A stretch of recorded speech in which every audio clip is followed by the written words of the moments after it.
Are aliens demons? This will be a multi-part ongoing series that I've been trying to launch for over 5 years now. The series will reflect my lifelong pursuit of trying to understand the true nature of the alien enigma. It's proven to be by far the most complex, highly nuanced topic I've ever tried to tackle on this channel. The demon hypothesis is, at the very least, but one of a myriad of seemingly plausible ways to explain the entities involved in certain cases. Admittedly, within the annals of ufology, one can easily find a case to seemingly support each of the above hypotheses. In addition to this, some cases arguably support multiple hypotheses at the same time. A great example of this would be the Rendlesham Forest incident. The binary message received by Sergeant Jim Penniston alleges to have come from time-traveling humans in the distant future. But it also has some pretty blatant satanic or demonic overtones to it as well. We'll talk more about that case in a subsequent video. I've long believed that some portion of these non-human entities are in fact demonic, but whether it be 1% or 100%, I still haven't come to my own personal conclusion about that yet. Many of my fellow Christians believe the phenomenon is 100% demonic in nature. While I acknowledge the possibility they could be correct, I find many of their supporting arguments to be weak or in some cases just factually incorrect. That's where I'd like to begin here in part 1. Meet astrophysicist and apologist Dr. Hugh Ross. In August of 2023, Dr. Ross was interviewed by CBN News, CBN being the Christian Broadcasting Network. Next, I'll be playing a few segments from that interview and commenting along the way, but first, I'd like to make one thing very clear. I am not trying to attack the guy, nor do I mean him any disrespect whatsoever. I just strongly but respectfully disagree with many of his points. Okay, with that out of the way, onto the interview. I became a UFO expert, but not on purpose. I was an amateur astronomer before I became a professional astronomer. So every university where I served, they said, you have to handle all the UFO reports. And about 99% of what people would report to me as UFOs, I could explain as natural phenomena, a hoax, or secret government military activity. But there's a 1% residual that falls in a different category. These would be UFO phenomena that observers report violating the laws of physics. So we've heard this a lot, that UFOs are seen breaking the laws of physics. But is this true? To further explore this, let's talk about the birds and the bees, specifically hummingbirds and bumblebees. For many years, mainstream science held that these two creatures, according to our understanding of physics at the time, should not be capable of producing enough lift to fly, and yet they did. It wasn't until the 1990s that we finally figured out the physics behind their flight capabilities. So prior to the 1990s, it could be said that they were seeming to break the laws of physics, but in truth, they were simply defying our understanding of physics at the time. How can we be so sure the same can't be said about UFOs? Are they truly breaking the laws of physics, or are they simply displaying a technological capacity that defies our current understanding of physics? At this point of time, that question remains unanswerable. On a fun side note, in 1900, there was a lot of talk about whether or not we'd ever build a true flying machine. Now, we had blimps and hot air balloons, but those were technically floating machines, not flying machines. The scientific mainstream adamantly maintained this notion that true flight was physically impossible for us to achieve. The laws of physics, they said, simply wouldn't allow it. Just 1 year later, right here in my home state of North Carolina, the Wright brothers proved them wrong. So, were the Wright brothers breaking the laws of physics? Of course not. Now, I love science, but throughout history, the Achilles heel of scientists has always been that they grossly overestimate their current understanding and have proven to be wrong time after time after time. The sad thing is, they know how many things they've gotten wrong throughout history. You'd think they learned to be a little more open-minded and to not be so sure of their opinions, but they don't. It makes me think of that ridiculous quote, "Those who don't know their history are doomed to repeat it." Yeah, whoever said that was a complete idiot who had no idea what he was talking about, as evidenced by those whom we have regarded to be our best and brightest. But let's consider for a moment the possibility that these UFOs are breaking the laws of physics. If that is in fact the case, then by definition, we would be dealing with something supernatural in nature. And if these are supernatural beings, then the demonic hypothesis would seem to be a likely possibility. But it all goes back to my previous question. Are they truly breaking the laws of physics, or are they simply defying our current understanding of physics? Who knows?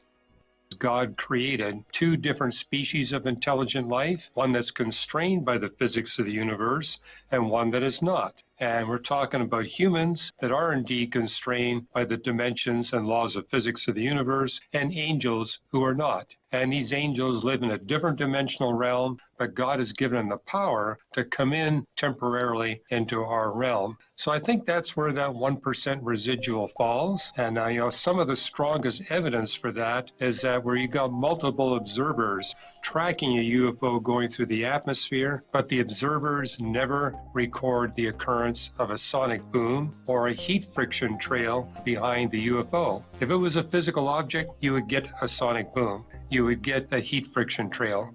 However, there are a couple of thousand cases documented where the UFO not only goes through our atmosphere, it crashes into the Earth. And when you go to the crash site, you see a crater. But as you investigate that crater site, there's never any debris, there's no artifacts. If it was a physical craft crashing into the Earth, you would be able to recover some debris and artifacts. There's never any debris, there's no artifacts. For the life of me, I can't figure out how he's saying that. There have been many crashes where debris has been recovered, most notably the Roswell crash with the hieroglyphic I-beam and so-called memory metal that could not be cut. We also have the 1897 UFO crash of Aurora, Texas, which I covered in a previous video, link in description. To this day, you can still find bits of metallic slag stuck to trees nearby the crash site. There have been numerous other UFO crashes, both here in the US as well as in other countries, where military personnel have retrieved technology and biological debris that did not originate here on Earth. Furthermore, the existence of the US's UFO crash retrieval program had already been disclosed to the public well before the interview with Dr. Ross took place. It was a major news story, but Dr. Ross didn't even mention it because reasons and stuff. What about the various examples of molten slag ejected from UFOs? Metallurgists have examined samples of the baffling material, describing its composition as impossible. An alleged UFO fragment was recently showcased at the 2024 MUFON Symposium, which I really wish I could have attended. It was of an unknown material that, quote, defies analysis. These mysterious materials even have a name, metamaterials. According to Business Insider, there are several companies that specialize in researching and attempting to reproduce the metamaterials recovered from UFO crash sites. Business Insider suggests that Metamaterials Inc., MMAT on the New York Stock Exchange, might just be one of those companies. I've actually traded the stock a few times in the past and have had some luck with it. What about Bob Lazar? If not non-human technology, what the heck was he working on at S4 during the 1980s? While not UFO debris, another form of UFO-related artifacts would be the handful of implants surgically removed from alien abductees by the late Dr. Roger Lear. I could go on and on about how Dr. Ross was incorrect in claiming there's never any debris or artifacts, but I feel like I've made my point. To his credit though, there are documented cases of alleged UFO crashes where there was either never any debris at all, or there was debris that reportedly seemed to evaporate into thin air. Those cases are weird, and I have to wonder if at least some of them were hoaxes or tall tales. So we're dealing with non-physical reality, or what the French astrophysicist Jacques Vallée referred to. He says we're dealing with interdimensional phenomena. But that was his conclusion. We're dealing with a phenomena that's operating in dimensions different than those of the universe. Aside from Jacques Vallée, other notable ufologists and Fortean researchers have come to the same final conclusion that UFOs are mostly interdimensional in nature. Several proponents of the interdimensional hypothesis would include Meade Lane, Nick Redfern, John Keel, and the father of modern-day ufology, the late, great Dr. J. Allen Hynek, just to name a few. Next, Dr. Ross briefly describes the various kinds of close encounters as laid out by Dr. Hynek. I omitted that portion of the interview as I feel this is common knowledge to the vast majority of my viewers. But what's interesting about these close encounters, it's never beneficial. It's always deleterious. Close encounters are never beneficial, always deleterious. This holds true in many cases, but there do seem to be exceptions. There have been cases in which abductees seem to have been healed from various conditions subsequent to their abduction experiences.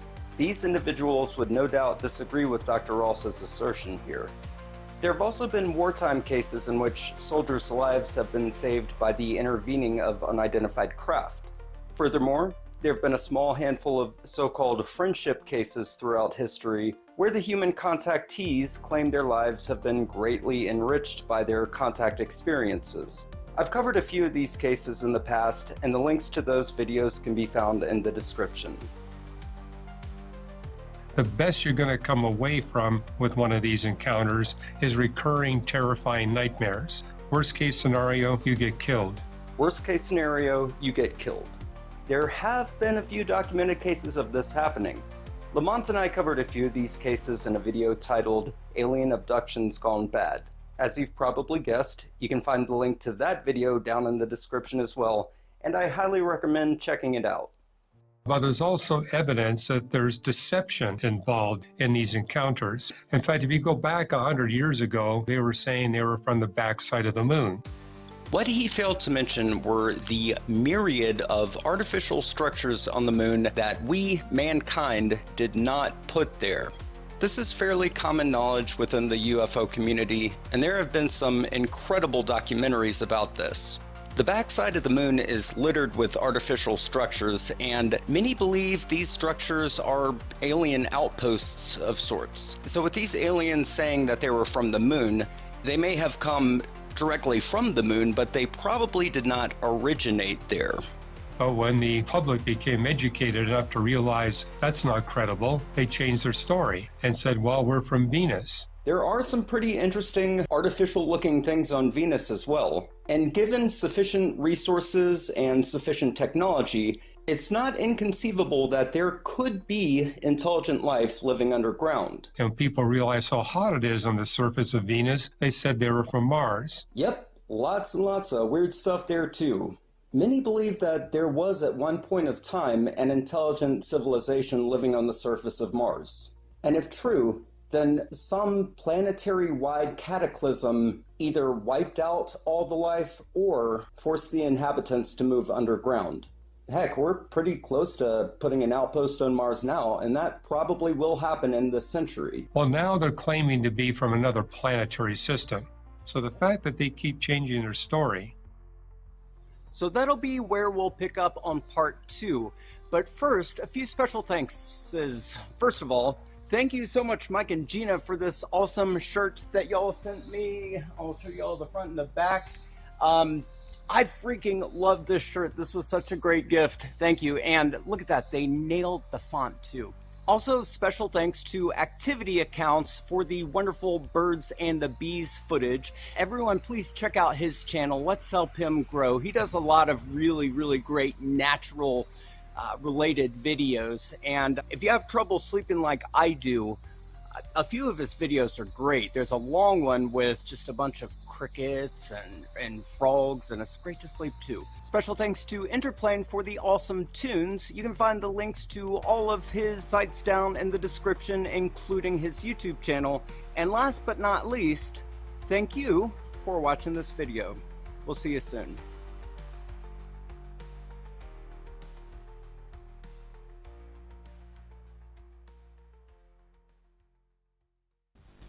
Hey everyone, Drew here from Mad Cat Mysteries, and I hope you enjoyed the video you just watched. If you did, you can click on the subscribe button below. I'd appreciate it. Thanks so much for watching, and we'll see you next time.